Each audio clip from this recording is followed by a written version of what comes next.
Pasabiene, wewe nenda kwenye sherehe zetu ndio utaona.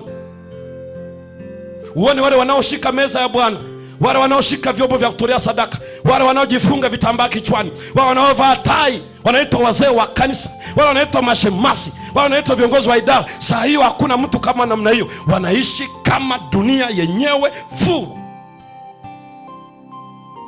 Furu.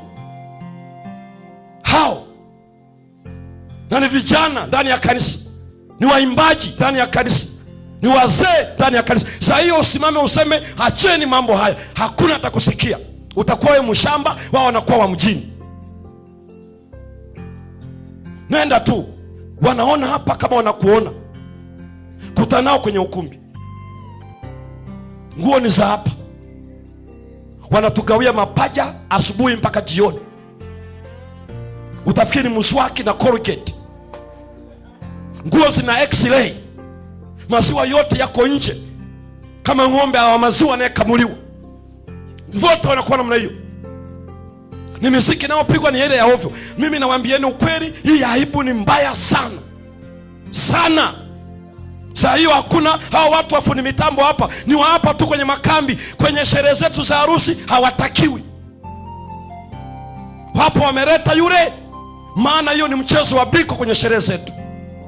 Ni swala la business leo, na tunaishi kama wapagani kabisa. Lakini tukija kanisani, neema ya Yesu yatuokoa. Mungu wetu bado ni mtakatifu, ni mtakatifu.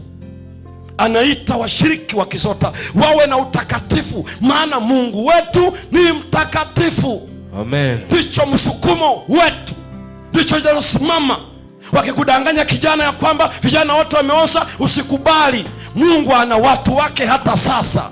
Amen. Ambao neema ilifunuliwa kwao, ikawafundisha kukataa ubaya na uasi. Amen. Haiwezekani maisha namna hiyo. Ndio yanaendelea tu leo. Kwa nini inakuwa hivyo? Inafanyikaje hivyo? Hapana. Wewe na mimi ni vizuri ufahamu kabisa Mungu wetu ni mtakatifu. Tena hao watu wanaowaleta hao, wanatuletea ili watufundishe kuwa watu wa Filisti. Halafu anakuambia tunataka wale wenye wivu tuwajue. Wale wote ambao hawana wivu na sherehe hii, saa hii ni saa ya kujiachia. DJ niletee watu kwenye ukumbi. Saa ya kujiachia. Unaona watu wasivyo na utu wa mgongo, wana minyoo ya kutosha, wananesa hapo. Unaona vijana waliokuwa na machi kanisani, unafikiri ni vijana hawa, kumbe hakuna chochote. Unaangalia wale machemashi wale, unaangalia wale wakina nani wale, na wengine wazee wana design yao wanavyoingia, wazee kama madume ya nyani. Na unaona wanavyofanya mule, unashangaa kitu gani unaofanyika. Na saa hiyo ulimwengu ni ndugu zetu. Saa hiyo hao watu ni tunafanya nao kazi. Saa hiyo hao watu tunafanya nao biashara, ni waajiriwa wenzetu. Tumewaalika ili waje waone tulivyochanganyikeni. Halafu kesho naleta unafiki hapa. Njoeni watu wa Mungu, tuna mikutano ya Injili. 1 2 natasema wanafiki ninyi. Wanafiki. Wanafiki. Wanafiki. Lakini tunasahau Mungu wetu ni mtakatifu.